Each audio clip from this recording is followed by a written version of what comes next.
Dr Abdoulaye Diallo Balal Koye, président du mouvement pour la solidarité et le développement MST.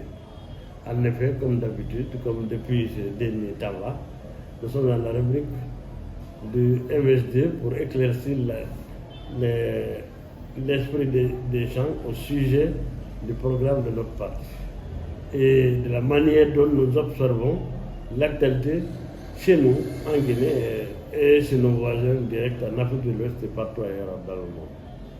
En effet, comme vous pouvez aussi le constater, que l'Afrique de l'Ouest est dans la tourmente. Nous avons 4 pays avec des gens nationalistes, ségrégationnistes, un peu utopistes, c'est-à-dire la Guinée, le Mali, le Burkina Faso et le Niger. Bon, le Sénégal qui s'enflamme, autour de quel principe on ne sait pas. Bon, Macky Sall, qui a vraiment dirigé le pays avec tact, démocratie, concertation, a réalisé beaucoup de choses.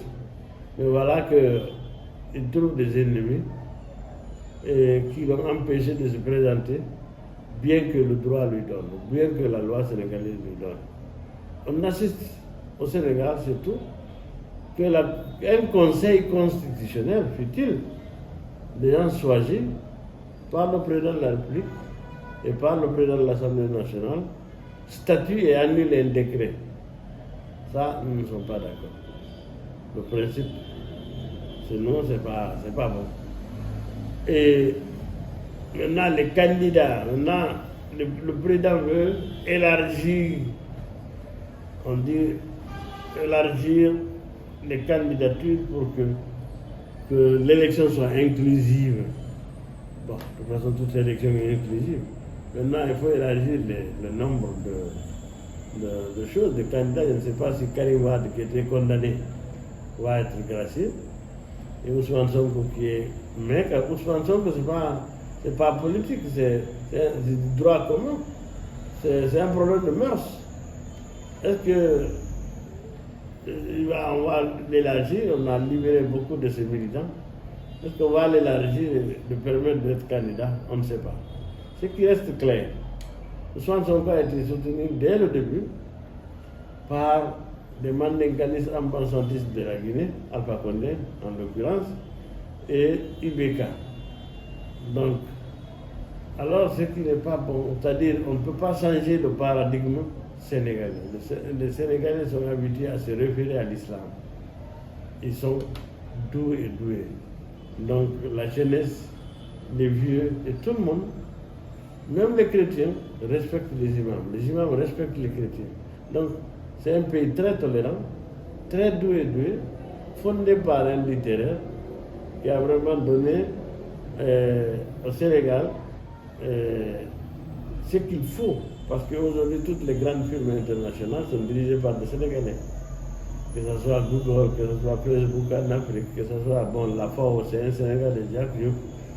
L'UNESCO, c'est Ahmed Matarbo. Donc, des grands intellectuels, on connaît Selmin Ousmane, le professeur égyptologue, et ainsi de suite.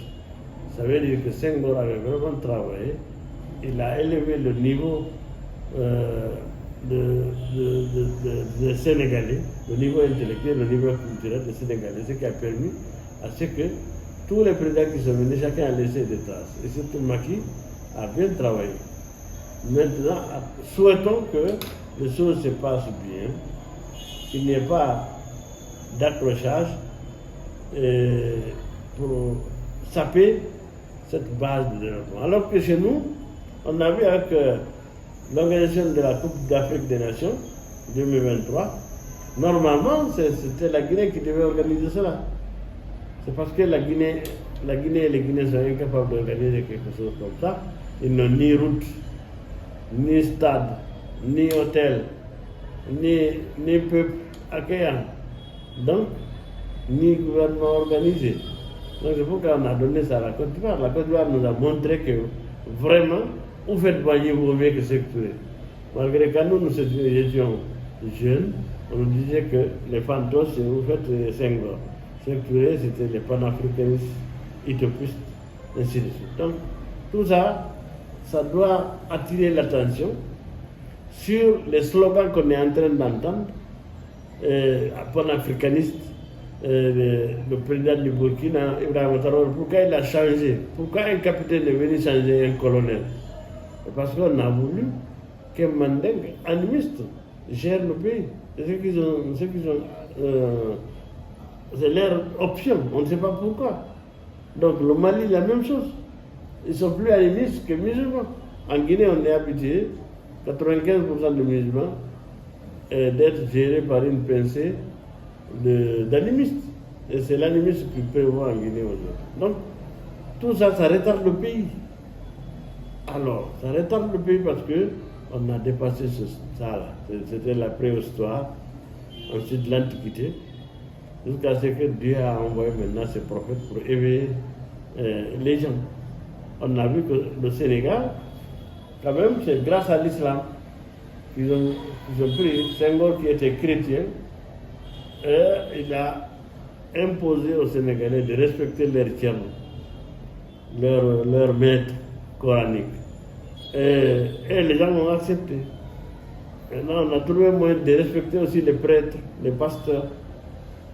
Donc, le peuple musulman du Sénégal accepte et honore les pasteurs comme leurs imams.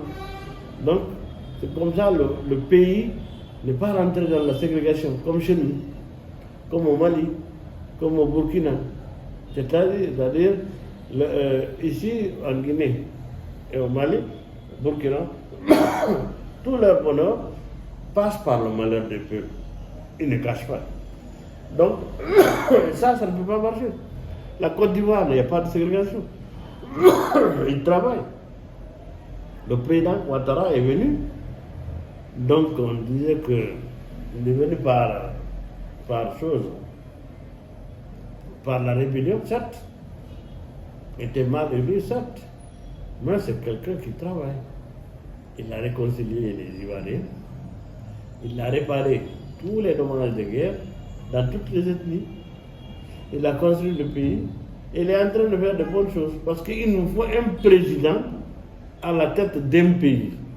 Moi, je pense que si le Sénégal a été Sénégal, c'est parce que Senghor a duré au pouvoir. Si la Côte d'Ivoire a été Côte d'Ivoire, c'est parce que vous faites la durée là-bas. Donc ce n'est pas mal pour les Ivoiriens. Et pour l'Afrique de l'Ouest, que Ouattara reste aussi longtemps que possible. Parce qu'il travaille, il réconcilie, il ne discrimine pas. Donc, mais c'est nos dirigeants, nos faux dirigeants qui ne travaillent pas, eux, ils sont des ségrégationnistes. C'est eux qui doivent partir le plus tôt possible. Donc, et mieux, la référence à Dieu pour un Sénégal, pour une Guinée, je crois que ce n'est pas mal. Hein? Donc, parce que, rappelons-nous que même en Europe, un peu pour qu'on accepte son État, il fallait d'abord son Église, sa structure, son clergé. Ce clergé doit être reconnu par le pape avant qu'on ne reconnaisse l'État du pays. La France et tous les pays européens. Parce que là-bas, c'est des pays ethniques. Chaque ethnie a son État. Donc, la référence était la religion. Vous voyez, le roi d'Angleterre, c'est lui le chef de l'église anglicane. Donc, c'est normal que la religion guide nos pas. Et surtout le Fouta Diallo a eu une renommée. On a écrit des livres, on a fait un État puissant, organisateur qui accepte tout le monde, et les Peuls, et les Malinqués, et les forestiers, tout le monde s'est retrouvé au Fouta Diallo. On travaillait, on avait quoi manger, on a tout, respect et considération j'étais couvert. Donc ça c'est grâce à la religion. C'est une référence quand même que tous les pays du monde sont passés pour avoir pour se lancer dans la vie. Alors c'est pourquoi il faut que nous fassions la différence entre vitesse et précipitation, entre slogan et discours politique. Parce que ce qu'on fait au Burkina, ce qu'on fait au Mali, ce ne sont pas des discours politiques, ce n'est pas un programme, mais c'est des slogans. En Guinée, on n'est même pas arrivé au niveau du slogan. Donc, et ensuite, il faut reconnaître que tout le monde parle de monnaie commune, franc CFA, ECO. Maintenant, on parle du Sahel. Bon, vous savez, nous préférons que tous les éléments de souveraineté d'un pays soient au niveau national. Une seule monnaie pour plusieurs États, moi je n'aime pas. Parce que j'ai vu comment l'euro a détruit l'Europe. Bon, tout le monde est venu au niveau allemand. Et les Grecs, qui n'ont pas ce niveau, et les Portugais, et les Espagnols, et même les Français. Et ils ont pris le niveau d'autres langues. Ça a détruit leur économie, leur productivité et tout. Mais par nationalisme, je ne sais pas par quoi, ils sont restés avec l'euro. Et l'euro n'arrange pas. Le franc CFA, Senghor avait dit de nous livrer tous ensemble. Les Français ont refusé. Ils ont refusé parce que le franc CFA n'arrange même pas la France. Donc c'est l'utopie, c'est illusoire. Parce qu'on pense qu'on gagne tout alors que non, la France est en train de décliner. Ils n'ont pas intérêt à supporter des gens comme ça. Donc à voler, à tricher. Ce qu'on gagne par la longueur, on le perd par la largeur. Donc il faut la confiance qui doit être établie entre et la France, le peuple français et les pays africains. Il faut que les Africains se passent maintenant de la colonisation. Il faut qu'ils cessent de parler de la traite négrière. Il faut qu'on travaille parce qu'on a eu 60 ans, 65 ans. Qu'est-ce qu'on a fait tout ce temps? Donc, il faut qu'on impose nos États, qu'on promotionne notre culture, qu'on réussisse à monter les bases d'une recherche, donc, et qu'on se développe. La théorie de Senghor est bonne. Ce que Senghor voulait pour l'OEA, c'est bien un ensemble d'États. On peut s'associer, Gambie, Guinée-Bissau, Sénégal, Guinée-Conakry, Sierra Leone et Libéria, seulement. Donc on donne à des États ce qu'il faut réaliser pour l'ensemble. Donc le Sénégal est développé, bon, le lait au Sénégal peut nourrir tout cet ensemble. La Guinée peut faire le courant pour tout le monde. Donc le développement industriel, on donne ça à des États. C'est mieux de se distraire dans un ensemble avec des monnaies communes, ainsi de suite. Non. Que chacun de nos États, que chacun ait sa monnaie à lui. C'est un élément de souveraineté. Son drapeau, son hymne. Donc on coopère maintenant. Donc il n'y a pas de cour de justice de la CEDEAO, il n'y a pas de parlement de la CEDEAO. Donc, que chaque État tient ces éléments de souveraineté à son niveau.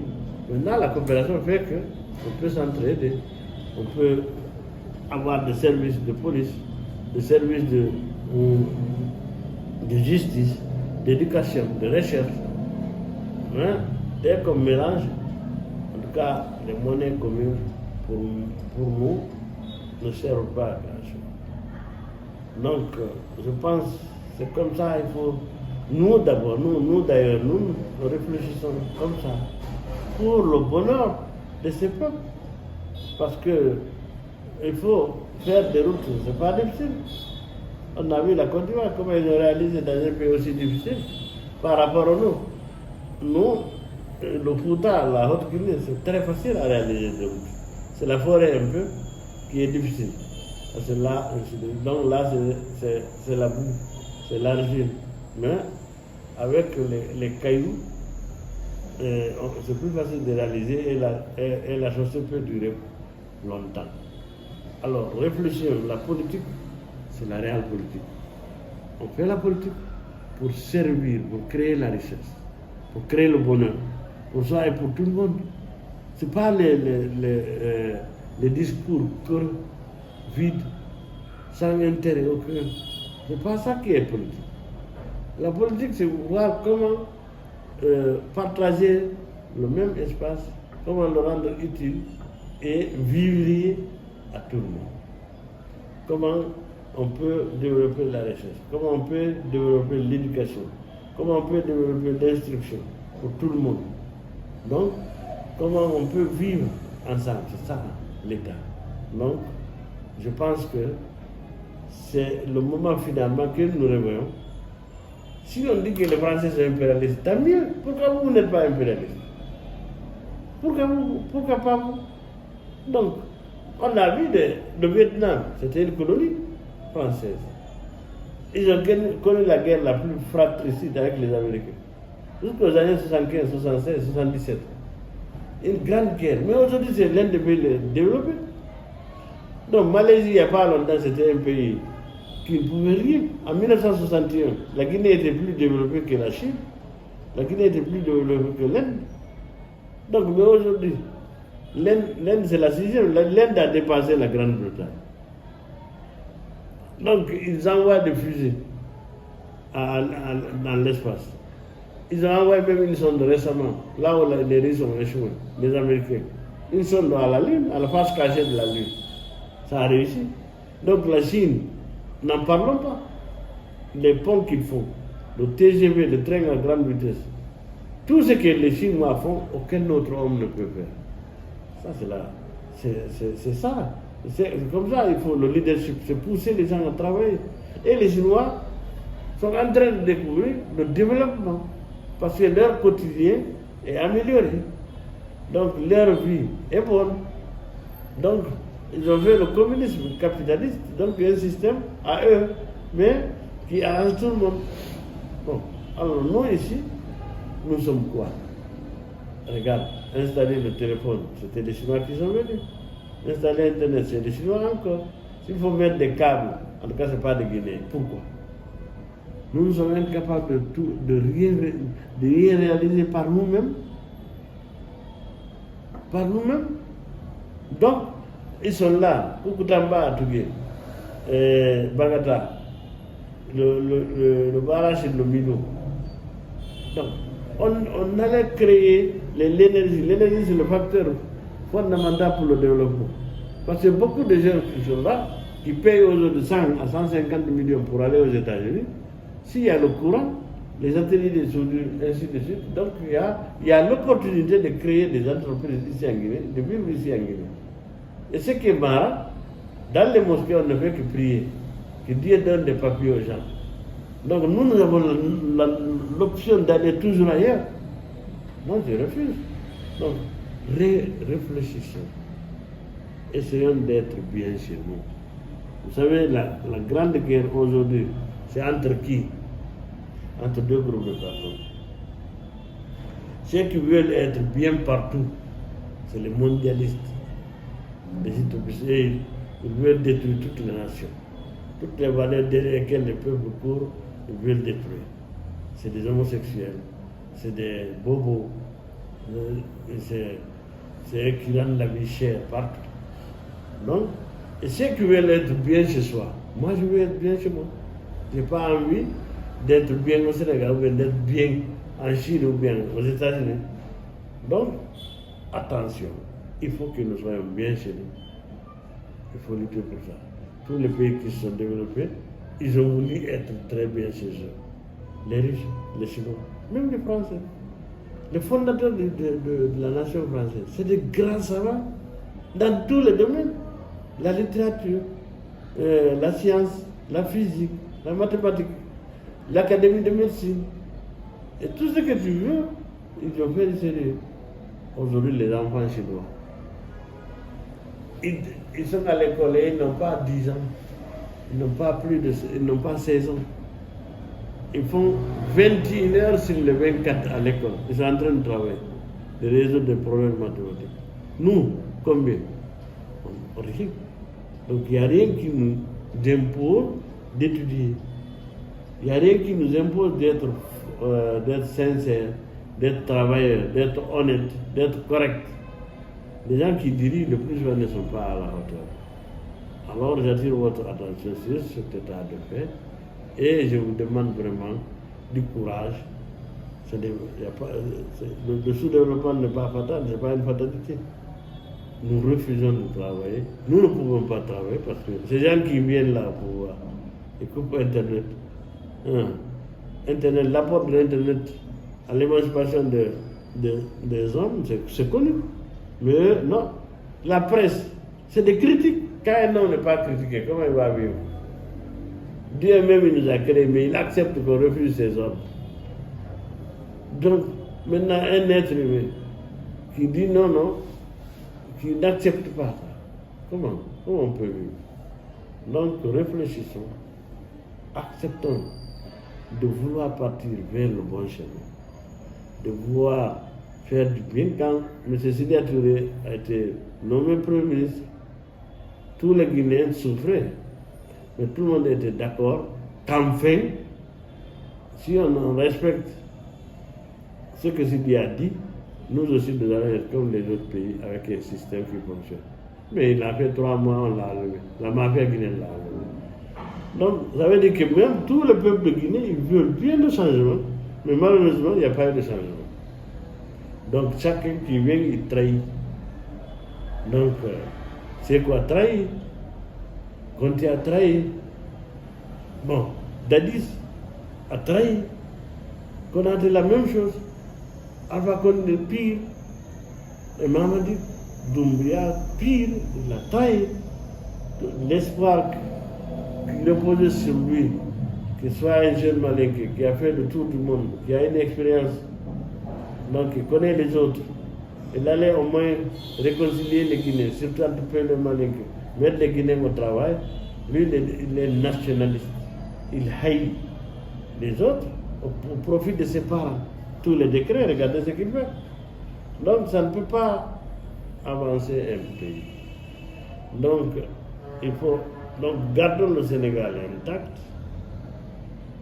que leur tolérance, leur compétitivité se maintienne. C'est bon pour le Sénégal, pour nous tous, pour toute l'Afrique de l'Ouest. Bon, acceptons que le Mali fasse la transition, mais pas au détriment d'une ethnie, d'un groupe. Acceptons que le Burkina fasse une transition, mais pas au détriment des autres. Il faut, les slogans ne servent pas à un peuple. Sinon, la Guinée serait le meilleur pays aujourd'hui. Parce que si c'est les slogans, on a connu. Le PDG, le PIP, le RPG, l'UFDG, ça c'est des parties de slogans. Et ça n'a pas changé, ça ne change rien. Donc, nous, au niveau des MST, nous voulons que vous réfléchissiez. Prenons la responsabilité. Soyons unis. Soyons travailleurs. Ayons la foi au cœur. La loi à l'esprit pour faire du bon travail. C'est notre devise.